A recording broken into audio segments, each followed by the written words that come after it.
So how do you get more done in way less time by utilizing technology in a way that I don't think you thought of yet?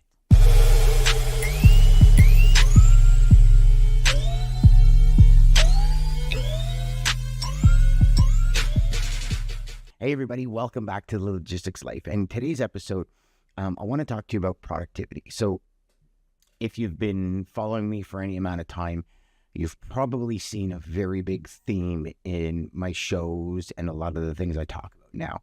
It's about getting way more done in less time.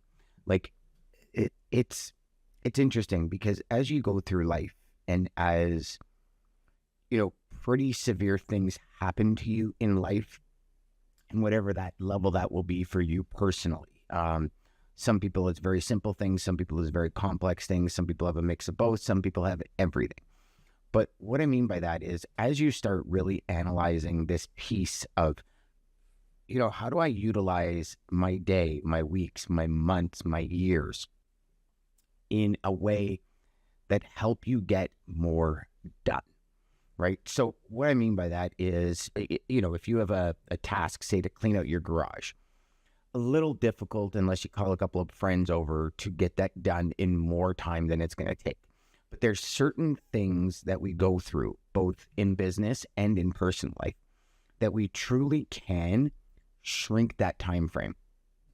And I think what happens is a lot of us have this one style we've learned pretty much basically since we were children, being taught in the education school where, you read a book, you do research, and that timeline shrunk with the invent of the internet, right? And then that timeline shrunk with the invent of Google. So now, you're searching related fields or, strategic keywords that allow us to get things done faster than going to a library and searching, the good old Encyclopedia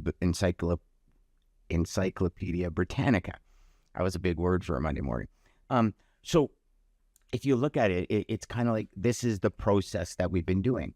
And so over the weekend, probably about a month ago, I started really diving into like, how do I research faster? How do I analyze, say, a YouTube video faster? How do I do all of these things? And I turned to GPT. And in the process, I took a bunch of courses, watched hours of video, and I realized that I can actually build GPTs. So I can build out tools that help me learn faster. And what I mean by this is I started putting in, I have certain gurus that I go to for every piece of my life, right? So there's one piece when it comes to tech and learning certain software. And I believe, setting up a functional one location where we have everything done is the core of productivity. I think when we have to jump programs, when we have to do things, when things aren't connected, when we're not using things like Zapier in all of these things. And some of you might be saying to yourself, Dan, what the hell does this have to do with logistics sales? Well, I started building out GPTs for myself. And these GPTs for me started in the learning field. And so part of it was, instead of going through 15 different videos and trying to find the location of the video for this one thing, I put all of this information into a GPT, into a knowledge-based GPT. And then all I do is I extract that information with sentences that I want to write. And I connected it to Gemini 1.5. I stayed away from ChatGPT, but I connected it to Gemini. And then with Gemini, it uses the Google and it summarizes it in a way that I can read it in 10 seconds and get it all done.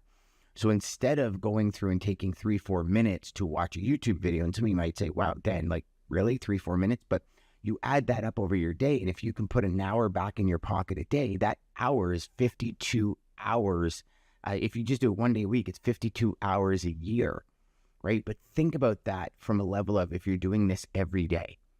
If you save an hour a day to add back into the needle moving activities. And this is one thing that, especially in Bridger, we are like wickedly implementing serious tools to help you move faster. Because I believe the faster we move to get to the point where we can apply or create that action item to get done what we want to get done, that's how we really move the needle in today's day and age, right? Because today's moving faster than it's ever been. And so I thought it was really cool because I put all this information in and I started testing it. And over the last month, I've used it to a point where I consider it bulletproof, so I can talk about it now. So obviously there's a couple of things here that we're going to have to realize, right? Anything we do and however we do it is going to require initial education. But I challenge you to think of something here. So I challenge you to think of this more along the lines of, okay, if I spend 30 minutes now, or maybe 3 hours now, or maybe even a week now, how much time will that compound for me when this is all set up? So what I mean by this is it took me, to learn the AI side of the industry, to learn how AI functions. It was probably 30 to 40 hours of education.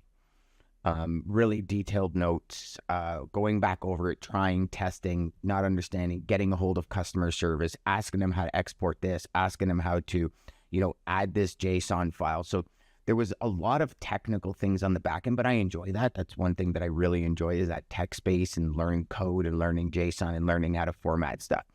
But there's also a ton of no-code tools out there that do it for you.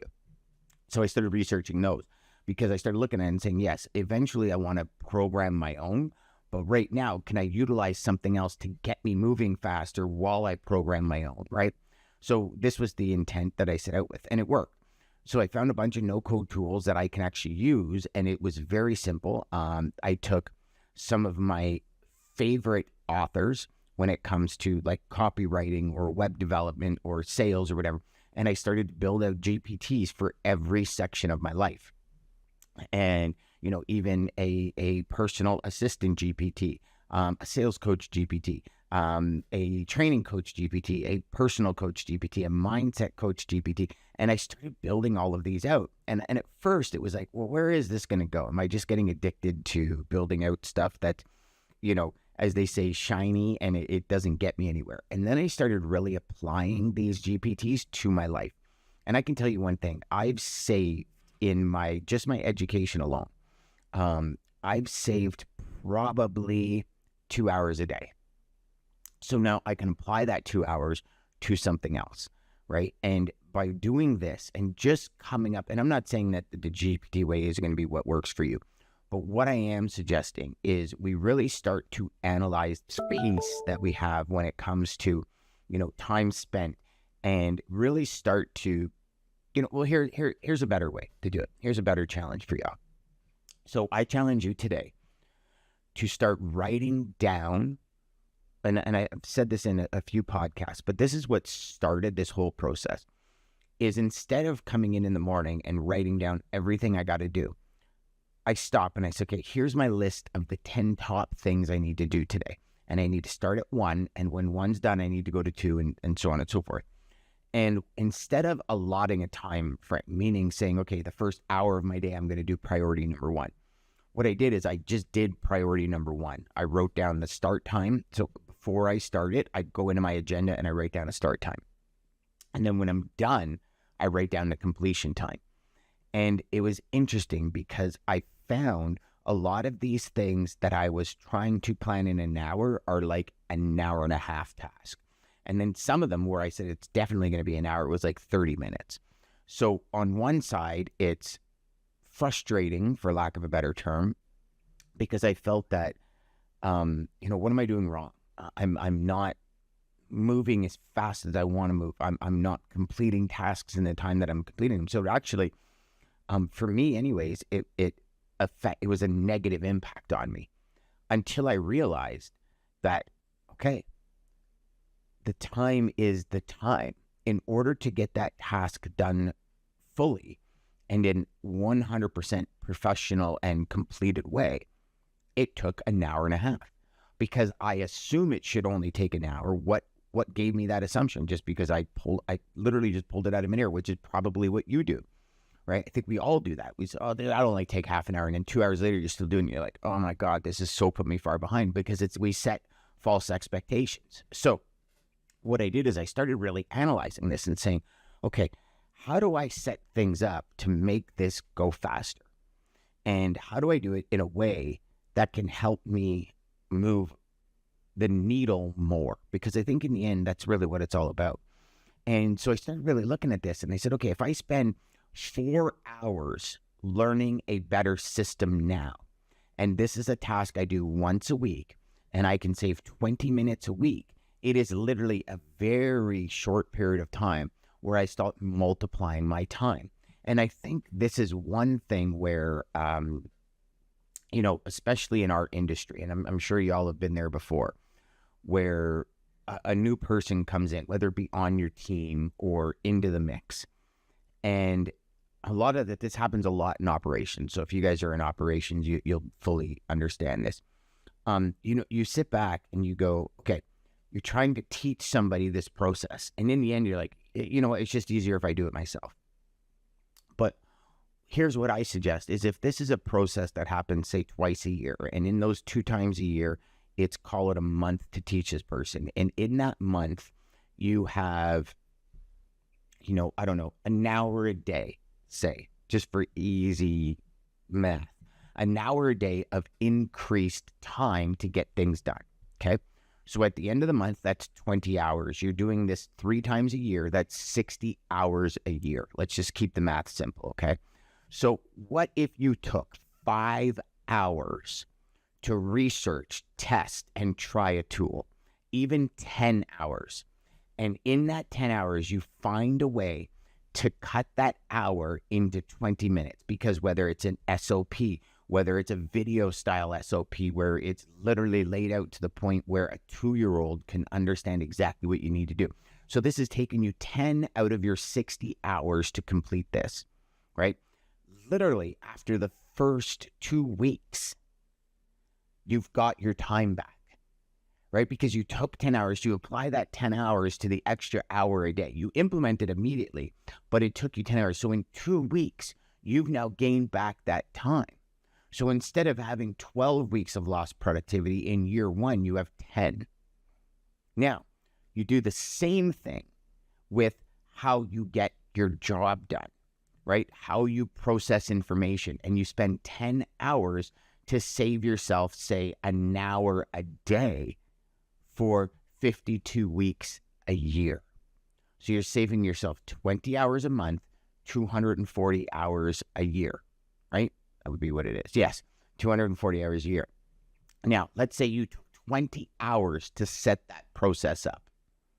You're still in year 1, save 220 hours a year.